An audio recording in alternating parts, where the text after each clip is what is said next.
आज हम लोग बात करेंगे एसएचएम के ऊपर। हमारा एसएचएम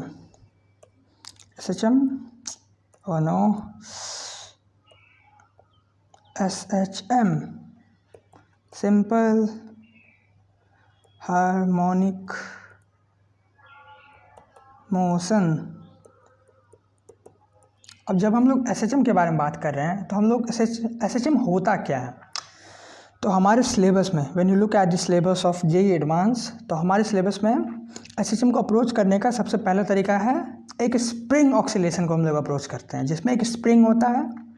स्प्रिंग एक single one dimensional force field create करता है और हम लोग उस फोर्स फील्ड की मदद से हम लोग ऑक्सीलेशंस को स्टडी करते हैं। वे सिंगल डायमेंशनल फोर्स फील्ड एक सिंगल डायमेंशन में एक फोर्स वेक्टर डिफाइन करता है। तो हमारे पास मान ले एक एक्सिस है और ये हमारा एक्स एक्सिस है। हम लोग एक वन डायमेंशनल फोर्स फील्ड को डिफाइन करेंगे। तो X equal to 0, let's say हमारा पार्टिकल ऑफ मास m है, पार्टिकल ऑफ मास m। अब पार्टिकल ऑफ मास m को हम लोग देखने वाले स्टडी करेंगे, इसका बिहेवियर कैसा होगा समय के साथ। अब जब हम लोग इस पार्टिकल को स्टडी कर रहे हैं तो हम लोग एक फोर्स डिफाइन कर रहे हैं इस रीजन में along one dimension, along this dimension we are defining a region. इस डायमेंशन में हम लोग एक one dimensional force field 1D one dimensional force field. हमारा फोर्स फील्ड कैसा होगा। This is our X axis define and at x equal to 0 we define our origin and we define our force field f of x as minus kx, that is where x is our position from the origin obviously। so मान लें अगर particle x equal to 1 पे है तो f of x हो जाएगा x equal to 1 metre, तो f of x हो जाएगा माइनस के इंटू 1 मीटर। तो force is negative, that is force is towards x equal to 0, तो नेगेटिव x की तरफ है फोर्स। तो ये हमारा हो गया वन डायमेंशनल फोर्स फील्ड। ठीक है, अब इस पार्टिकल को हम लोग स्टडी करते हैं। मान लो इस पार्टिकल को मैंने x इक्वल टू x0 से छोड़ा, तो at t equal to t0 x equals x0, that is x of t equals t0 equals x0। Okay, अब हम लोग इस मोशन को स्टडी करेंगे। तो हमारा f of x, तो अब मैं सबसे पहले आपको ये बताता हूँ जो हमारा नोटेशन जो यूज़ करने आ रहा है। x डबल डॉट का मतलब first time derivative of x with respect to time, that is dx by dt, and our x double dot is हमारा x डबल डॉट हो जाएगा x double dot is second derivative of x with respect to time और second time derivative of x, that is d2x by dt square. अब हम लोग इस motion को study जब करेंगे तो यहाँ पे पार्टिकल इनिशियली हम लोग x0 मान लेते हैं इनिशियल पोजीशन। ठीक है, अब हम लोग लिख सकते हैं फोर्स, हमारा जो फोर्स है वे हो जाएगा, अब मैं इसे छोटा कर देता हूँ, फोर्स हो जाएगा हमारा f of x equals minus k x. अब force equals mass times acceleration, तो we can write it mass times x double dot, that is second time rate change of position. Okay, अब मैं x double dot को लिख सकता हूँ k upon m into x equals 0। ये हमारा equation of motion है। अब हम लोग इसी इक्वेशन ऑफ मोशन को स्टडी करने वाले हैं और हम लोग इसी इक्वेशन ऑफ मोशन से डिराइव करेंगे एसएचएम का इक्वेशन। तो हमारा एसएचएम में कंडीशन क्या होता है, that force should be along A one component, हमारा वन डायमेंशनल फोर्स फील्ड हो और हमारा पार्टिकल वन डायमेंशन में उस पर फोर्स जो लग रहा है वे उसके प्रोपोर्शनल हो और वे मीन पोजीशन के द्वारा उसके तरफ डायरेक्ट करे। पार्टिकल जब भी मीन पोजीशन डिस्प्लेस हो, फोर्स की टेंडेंसी हो उसको मीन पोजीशन के पास ले जाने की। तो हमारा हो गया equation x double dot plus के बाई एम इंटू एक्स। अब हम लोग ये हमने इक्वेशन बनाया है, इसको हम लोग लिख दिए। अब स्टार्ट करते हैं। तो तो हमने फोर्स को लिखा था, हमने लिखा था x double dot into m equals minus के into x, that is x double dot equals minus के x अपॉन m। ओके, अब हम लोग इसे लिख सकते हैं, that is x double dot तो एक्सेलरेशन है, तो एक्सेलरेशन को हम लोग लिख सकते हैं dv by D T, and आपको डिफ्रेंशिएशन से आता होगा, we can write dv by D T as dv by dx into dx by D T. Okay, now x double dot equals now dv by dx into dx by D, which and dx by dt भी v है, तो into v dv by dx that is minus के x by m। अब हम लोग इसे लिख सकते हैं माइनस के x by m into D X equals V D V. और अब हम लोग जब इसे इंटीग्रेट करेंगे, माइनस के by m is a constant, okay मैं इसे इरेज कर देता हूँ।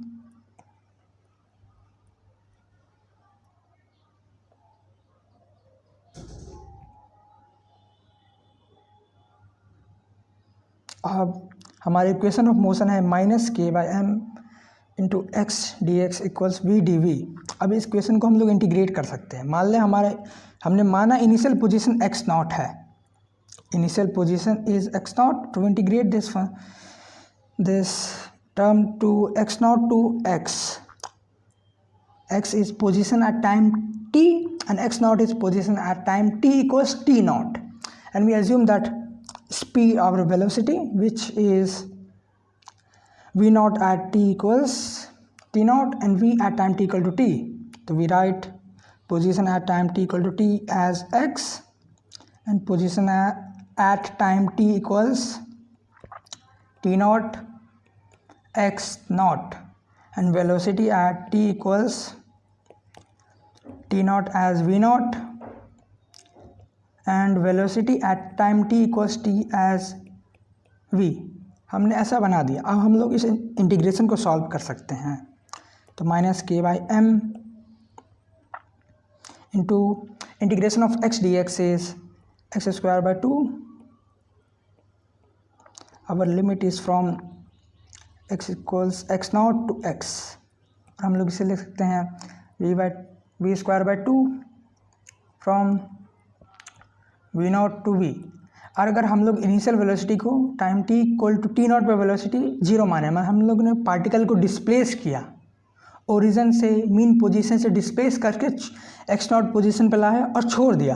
We just let the system do its job, अपना काम करने दी सिस्टम को, सिस्टम जो बिहेवियर शो करेगा वो करने दी। हम लोग कोई एक्सटर्नल इंटरफेरेंस किया नहीं हम लोगों ने सिस्टम को, हमने कोई इनिशियल वेलोसिटी नहीं दी, कुछ नहीं किया।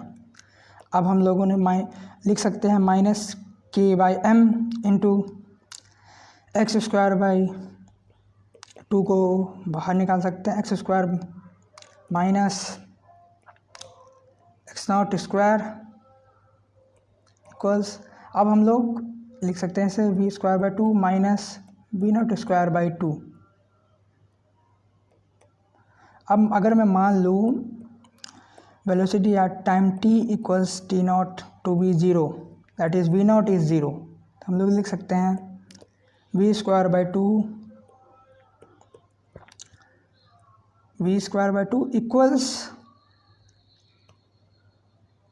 इक्वल किसके हो जाएगा, ये माइनस 1 बाई 2 के by m into x square minus x not square.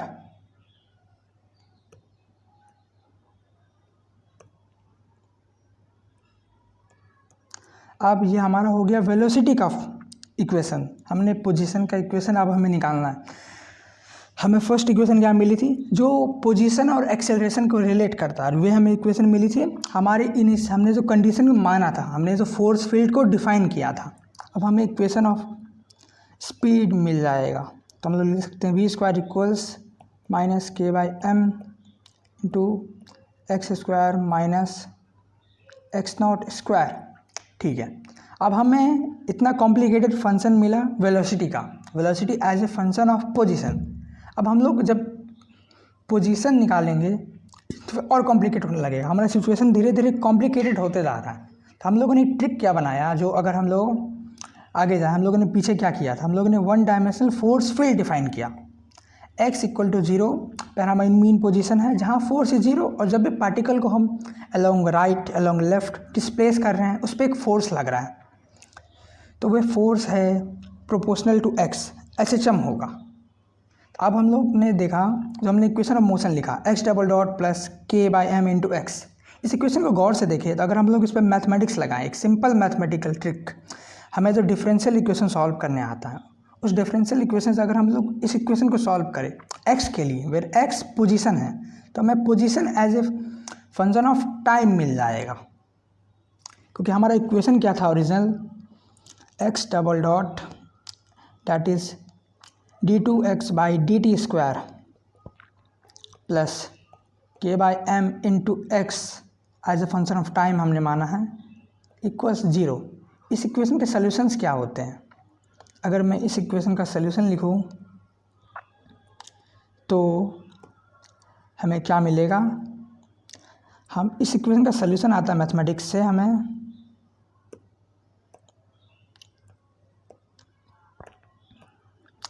x equals x of t equals a cos of omega t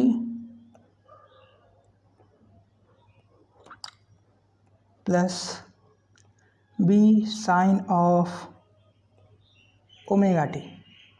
ये हमारा जनरल इक्वेशन है, जनरल इक्वेशन। और इसी इक्वेशन को मॉडिफाई करके हम लोग हमारा जो इक्वेशन हम लोग टेक्स्ट बुक्स में देखते हैं, वो इक्वेशन जैसे equals a into sine of omega t plus 5 x of t equals a cos of omega t plus 5। हमारे इक्वेशन इसी इक्वेशन से बन के आता है। आप देखते हुए इक्वेशन इससे कैसे डिराइव होता है, हम लोग x ऑफ t को लिख सकते हैं, ये है, अगर मैं इस इक्वेशन को मैं डिवाइड कर दूँ root under a square plus b square, तो हम लोग इसे लिख सकते हैं a cos of omega t upon root under a square plus b square plus b sine of omega t upon root under a square plus b square. अब अगर मैं मुझे बाहर भी मल्टीप्लाई करना पड़ेगा, क्योंकि मैंने यहाँ लिखा है, तो हम बाहर हो जाएगा a square plus b square, बाहर मल्टीप्लाई में तभी फैक्टर्स कैंसिल होंगे। तो अब हम x ऑफ t को क्या लिख सकते हैं, हमें पता है जो sine of x plus y क्या होता है, sine x cos of y plus cos x sine of y। यहाँ हमें मान ले, अगर मैं कॉस ओमेगा टी को कॉस x मान लूँ और साइन ओमेगा टी को मैं साइन x मान लूँ, तो मैं इसे लिख सकता हूँ x of t equals root under a square plus b square to sine of omega t plus 5। अगर मैं ऐसा लिख दूँ और कंपेयर करो दोनों साइड को, sine root under a square plus b square into sine of omega t into cos of 5, तो ये इससे मैच कर रहा है, sine of omega t into cos of 5, ये कॉस ऑफ 5 हो जाएगा b upon root under a square plus b square, ये हो जाएगा, एक टर्म हमारे पास एक और आएगा, हो जाएगा cos of omega t into sine of 5। तो हमारे पास cos of omega t into sine of 5 भी है हमारे पास, cos of omega t into sine of 5 भी हमारे पास है। तो हम लोग आप इसे लिख सकते हैं ये हो जाएगा, अगर मैं अलग कलर से लिखूँ अब, हाँ, एक्स ऑफ टी हो जाएगा रूट अंदर, ये हमारा इक्वेशन आ गया, equation of motion sine of omega t plus phi. और हमारा फाई क्या है, फाई साइन फाई, अगर मैं कंपेयर करूँ इसे पीछे से, हमारा साइन फाई हमने क्या माना है, साइन फाई हो जाएगा हमारा sine x plus y, sine x cos y plus cos x cos omega t sine y, तो साइन ऑफ फाई होगा ए अपॉन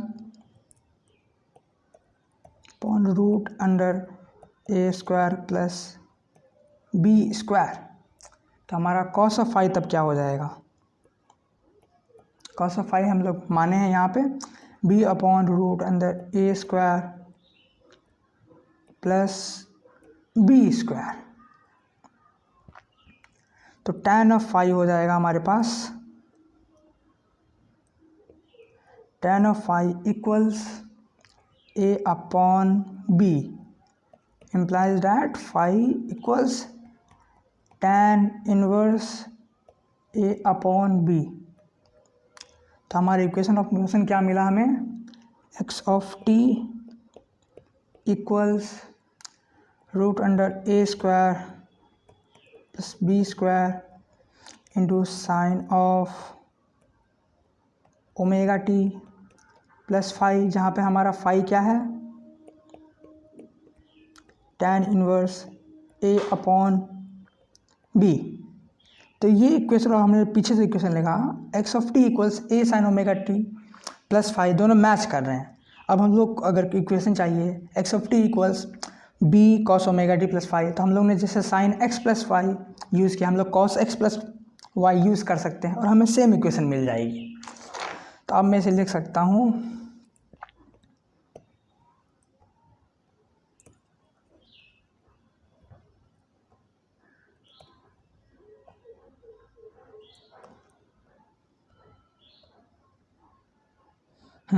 अब मैं इसे आगे लिख सकता हूँ, जैसे हमारा हमने इक्वेशन क्या लिखा, अब हम लोग इस इक्वेशन को मान लेते हैं,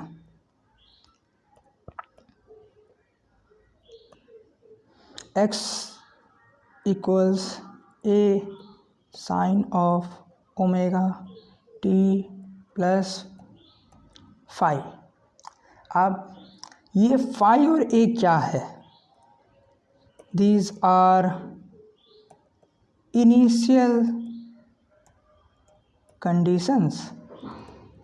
जब हम लोग पार्टिकल को ओरिजिन से मानने छोड़े, तो ओरिजिन पे हम लोगों ने मान लिया बस रख दिया, तो पार्टिकल को भी एक इनिशियल कंडीशन है। अगर हम लोग इनिशियल पोजीशन से डिस्प्लेस करके छोड़ दें, वो भी एक इनिशियल कंडीशन है। अगर हम लोग डिस्प्लेस करके कुछ पार्टिकुलर डायरेक्शन में एक वेलोसिटी दे दें, लेफ़्ट दे राइट दे, वो भी एक इनिशियल कंडीशन है। तो वो इनिशियल कंडीशन इन दो वेरिएबल ए और फाई से डिटरमाइन होगा। ए और फाई एक सिंगल SHM के लिए कांस्टेंट होते हैं।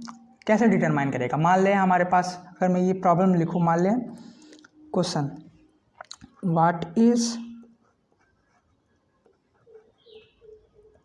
The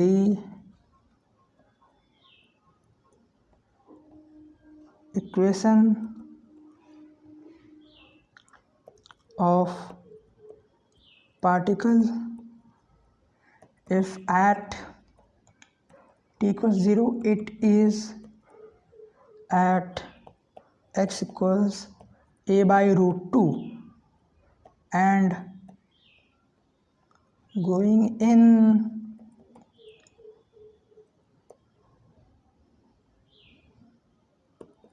negative direction, negative x direction. ये हमारा यहाँ पे प्रॉब्लम है। प्रॉब्लम स्टेटमेंट को जब हम लोग पढ़ें तो हमें इक्वेशन ऑफ मोशन फाइंड करना है।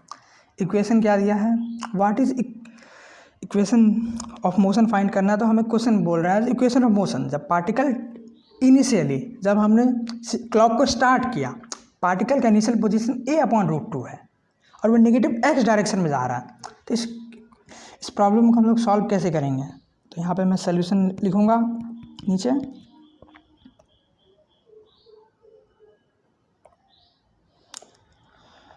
तो आप जो ये इक्वेशन को हम लोग सॉल्व करेंगे, कैसे सॉल्व करेंगे, तो हम लोग ने इनिशियल कंडीशन का यूज़ करते हैं। हम लोगों ने इक्वेशन क्या लिखा, x of t equals a sine of omega t plus five. मैंने सबसे इक्वेशन जो लिखा था a cos omega t plus b sine omega t, उसे भी हम लोग यूज़ कर सकते हैं। मेरे ये थोड़ा ज़्यादा आसान लगता है और समझने में थोड़ा इजी लगता है, तो हम लोग इसको यूज़ करते हैं। अब मैंने एक्स ऑफ टी इक्वल्स 0 पे क्या माना है, initial position A upon root 2 है। अगर मैं इस इक्वेशन में t इक्वल टू 0 डाल दूँ तो यहाँ पे क्या हो जाएगा, हमें मिलेगा a साइन ऑफ फाइव, तो हमें आ जाएगा sine five equals a upon root 2। अब साइन की वैल्यू रूट 2 कब होती है, तो साइन के ग्राफ को हम लोग चेक करें। यह हमारा साइन का ग्राफ है, यहाँ 1, यहाँ -1, ये y equals sine of x। अगर मैं 1 की जगह यहाँ a मान लूँ, क्योंकि यहाँ पे अगर मैं साइन ऑफ x का ग्राफ है, अगर मैं a साइन ऑफ x का ग्राफ ड्रॉ करूँ तो वे कैसा आएगा, a साइन ऑफ x। तो हर एक वैल्यू a से एम्पलीफाई हो जाएगी। तो maximum value sine of x की होती है -1 से 1, तो y इक्वल्स a sine x, a sine of x की मैक्सिमम वैल्यू हो जाएगी a और मिनिमम वैल्यू -a। तो मिनिमम वैल्यू आ गया हमारे पास -a। अब π/2 पे साइन की वैल्यू 1 होती है, तो अगर और साइन की वैल्यू 1/√2 45 डिग्री पे, दैट इज़ π/4। और हमें पता है साइन का ग्राफ π/2 इस लाइन के अबाउट ये सिमेट्रिक होता है, x इक्वल्स π/2 के अबाउट सिमेट्रिक होता है। तो यहाँ पे अगर π/4 पे आ रहा है a/√2, तो हमें यहाँ पे 45 डिग्री और आगे जाएंगे π/2 से, मतलब π/2 साइन ऑफ π/2 प्लस π/4। अगर मैं इसे ऐड करूँ तो आ जाएगा हमारे पास 3 साइन ऑफ 3 π/4, ये बराबर होगा साइन ऑफ π/4 के। तो हमारे पास आ गया इसकी वैल्यू 1/√2। तो हमारे पास फाई की क्या क्या वैल्यू आ गई, हमारे पास फाई की वैल्यूज़ आ गई, फाई इक्वल्स π/4 और 3 π/4। हमें इनिशियल कंडीशन दी गई थी t इक्वल टू 0 पे पार्टिकल a/√2 पे है, तो हमें एम्पलीट्यूड मिल गया, मतलब maximum displacement for mean position दिया है क्वेश्चन ने। हमें इनिशियल कंडीशन दी है, उसको यूज़ करके हमें इक्वेशन ऑफ मोशन फाइंड करना है। तो अगर मैं दोनों, हमें इनिशियल कंडीशन ये भी दी गई थी, जब पार्टिकल को इनिशियली मैंने नेगेटिव x डायरेक्शन में कुछ वेलोसिटी दी है। अब हम लोग मान लें वेलोसिटी फंक्शन लिखे, that is x dot equal of t equals, हमारी equation x of t equals a sine omega t plus five. तो अगर मैं डिफ्रेंशिएट करूँ उसे t के रिस्पेक्ट में, तो हमें आ जाएगा a omega cos of omega t plus five. अब इस इक्वेशन में अगर मैं t इक्वल टू 0 पे चेक करूँ, हमें इक्वेशन में इनिशियली दिया हुआ था t इक्वल्स 0 हो जाएगा हमारे पास ये a omega cos of five, और हमें दिया गया है ये नेगेटिव है। और अगर मैं कॉस ऑफ π/4 चेक करूँ, फाइव की वैल्यूज़ हमारे पास थी π/4 और 3 π/4। तो cos of π/4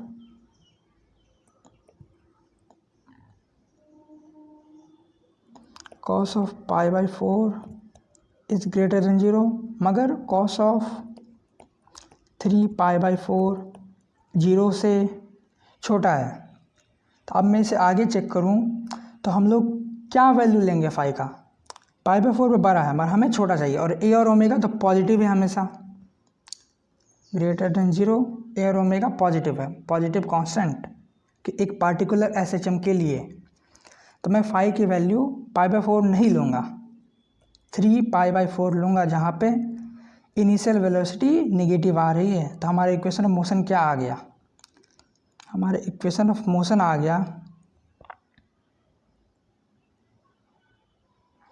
equation of motion हमारे पास है x of t equals a sine of omega t plus 3π/4।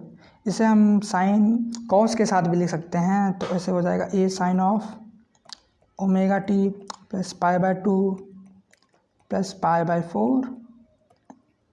ये हो जाएगा ए साइन ऑफ, ये हो जाएगा हमारे पास,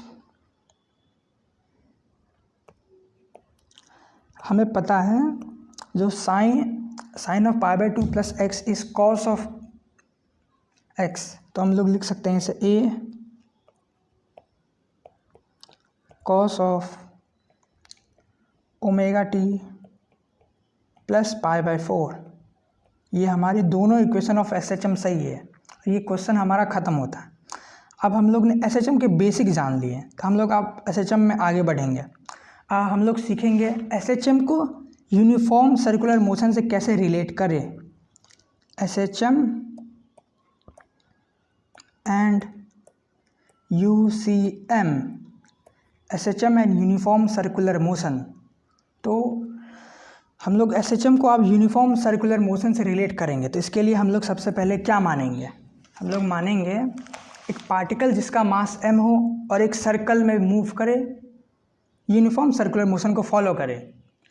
मतलब हम लोग एक सर्कल मानेंगे। सबसे पहले एक सर्कल ड्रॉ करते हैं हम लोग। जब सर्कल मैं ड्रॉ करूँगा यहाँ पे,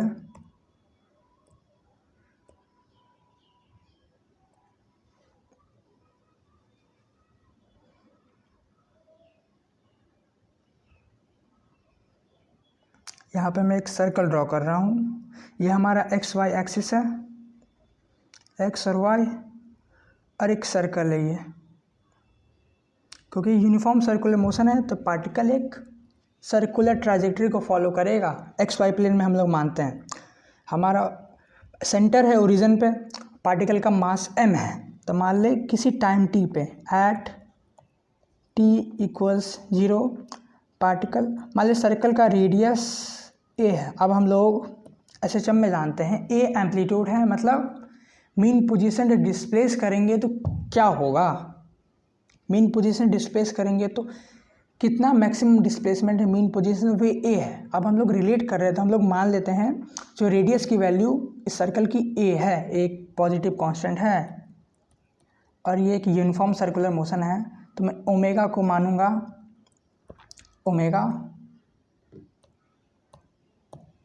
omega vector that is omega into k cap, और ओमेगा को मैं यहाँ पे ओमेगा 0 से बड़ा मान रहा हूँ। मतलब मैं पार्टिकल को मान रहा हूँ जो वे एंटी क्लॉकवाइज में सर्कुलर मोशन परफॉर्म कर रहा है। तो अब हम लोग यहाँ पे पार्टिकल का पोजीशन वेक्टर लिखेंगे एट, हमारी इनिशियल कंडीशन हम लोग मानते हैं। सबसे पहले initial conditions,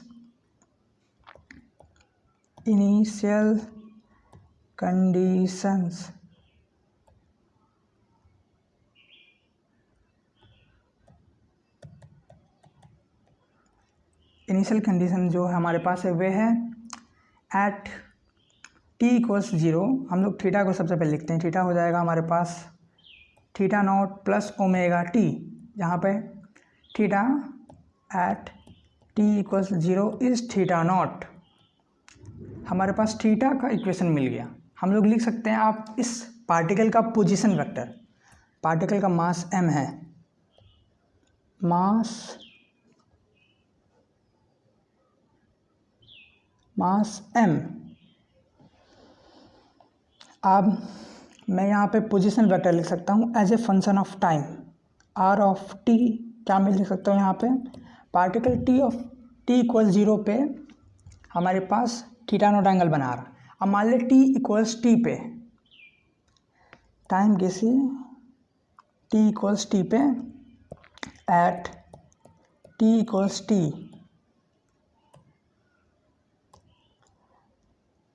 time t equals t पे हमारे पास क्या कंडीशन हम लोग मान रहे हैं, जो हमारा पोजीशन वेक्टर क्या आएगा, r as a function of t आ जाएगा हमारे पास। ये हमारा मोशन था एक्स वाई प्लेन में, यूनिफॉर्म सर्कुलर मोशन। तो हम लोग मान ले पार्टिकल यहाँ पे था, यहाँ थीटा एंगल बना रहा है, मैं यहाँ पे मान लेता हूँ t इक्वल्स टी।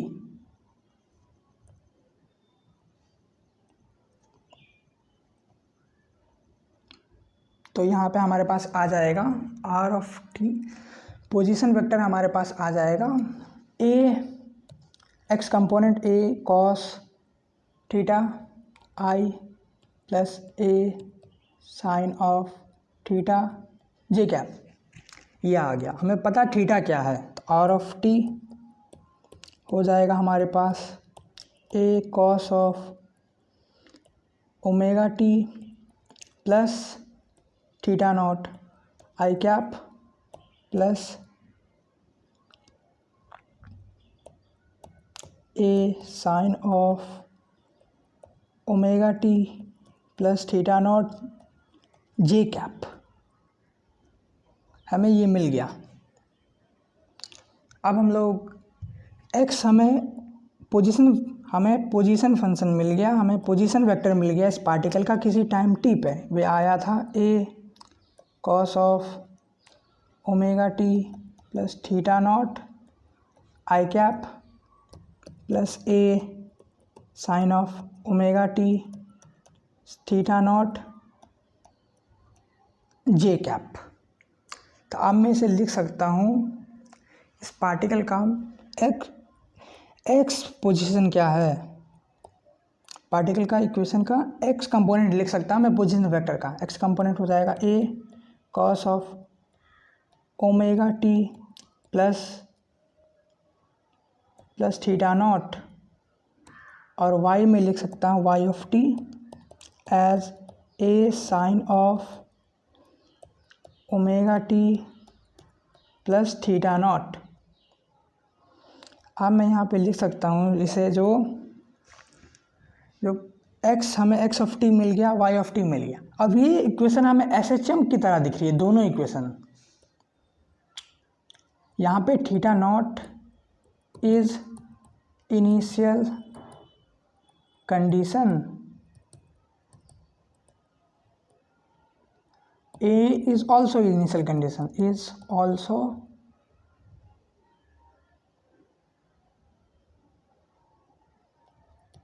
condition।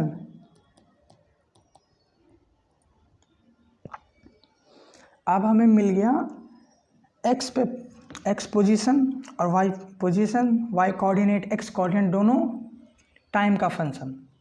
अब हम लोग, अगर मैं x को डिफरेंशिएट करूं, x डॉट t आ जाएगा हमारे पास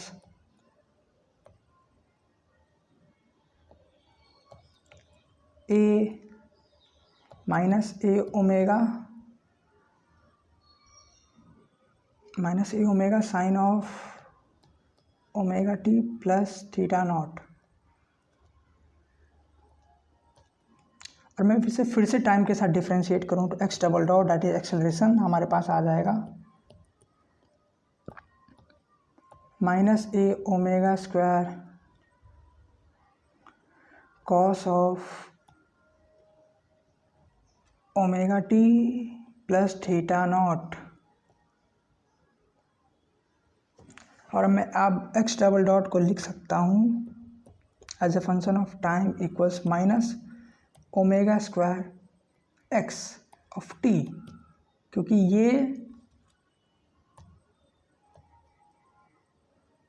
ये और ये हमें x ऑफ t के बराबर है। जैसे हम लोग x ऑफ t देख सकते हैं, यहाँ पे x ऑफ t हमें क्या मिला है,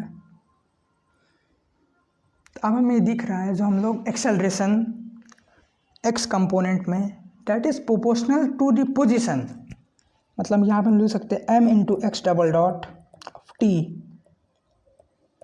equals minus m omega square x of t। मतलब हमारा force is proportional to position, जहाँ पे m और ओमेगा स्क्वायर एक कांस्टेंट है। तो हम लोग यहाँ से क्या इन्फ्रेंस निकाल सकते हैं। हमें क्या मिला, अगर हम लोग यूनिफॉर्म सर्कुलर मोशन को चेक करें एक्स वाई प्लेन में, तो उसके दोनों एक्स और y component of motion SHM है। मतलब uniform circular motion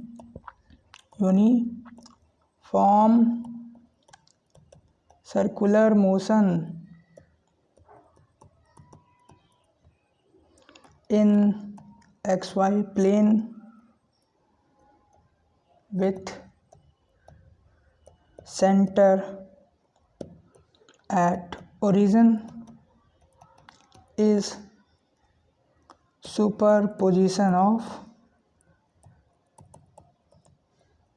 of SHM one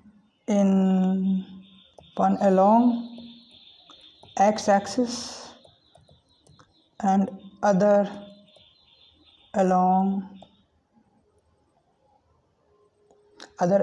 y-axis।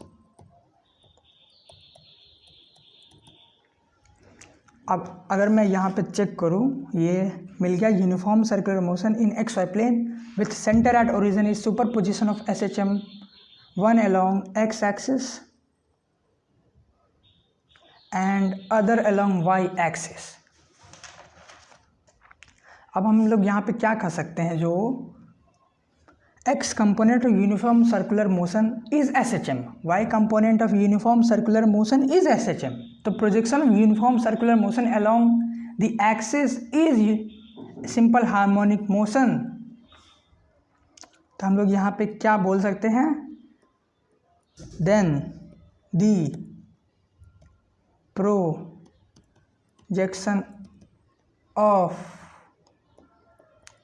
uniform circular motion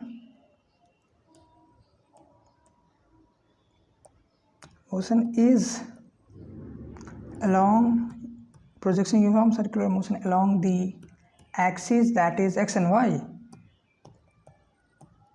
x y is simple harmonic।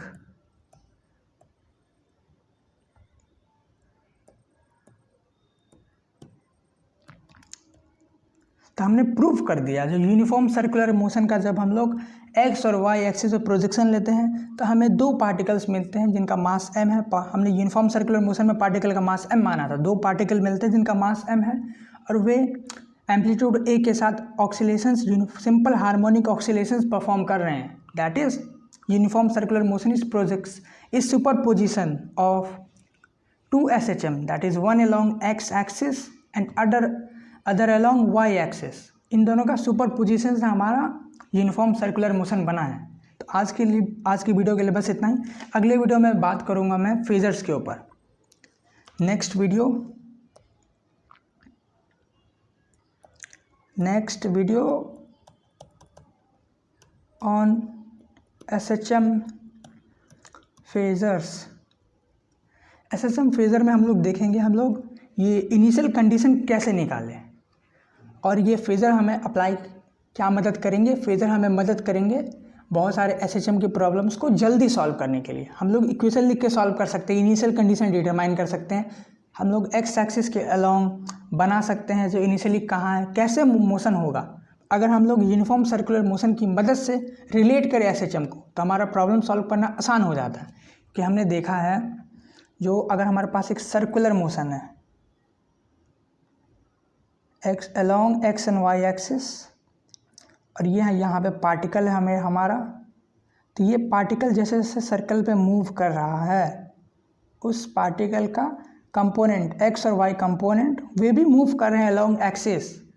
अगर पार्टिकल कभी यहाँ पे है तो उसका एक्स कंपोनेंट यहाँ होगा, वाई यहाँ पे होगा, पार्टिकल यहाँ पे है, एक्स यहाँ होगा, वाई यहाँ होगा। तो जैसे जैसे पार्टिकल मूव कर रहा है वैसे हमारा एक्स और वाई एक्सिस के अलोंग SHM वाला पार्टिकल भी मूव कर रहा है। दोनों पार्टिकल का मास m है। तो हमारी इक्वेशन क्या आई थी, हमारी इक्वेशन आई थी m टाइम, हमारी इक्वेशन थी x डबल डॉट हमें आए थे equals minus omega square x of t SHM वाली। हमने जब यूनिफॉर्म सर्कुलर मोशन में एक्स और वाई कंपोनेंट को डिफ्रेंशिएट किया था, हमें इक्वेशन ये मिली और वाई डबल डॉट मिली हमें minus omega square y of T.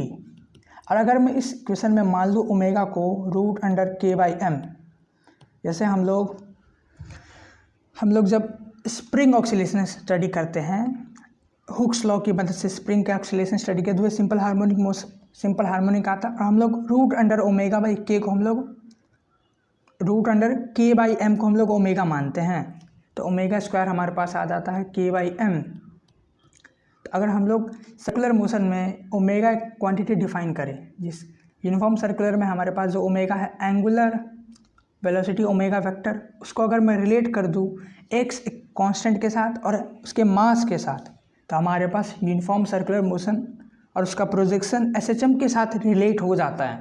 तो नेक्स्ट वीडियो में मैं बात करूँगा एसएचएम फेजर्स के ऊपर। आज की वीडियो के लिए बस इतना ही।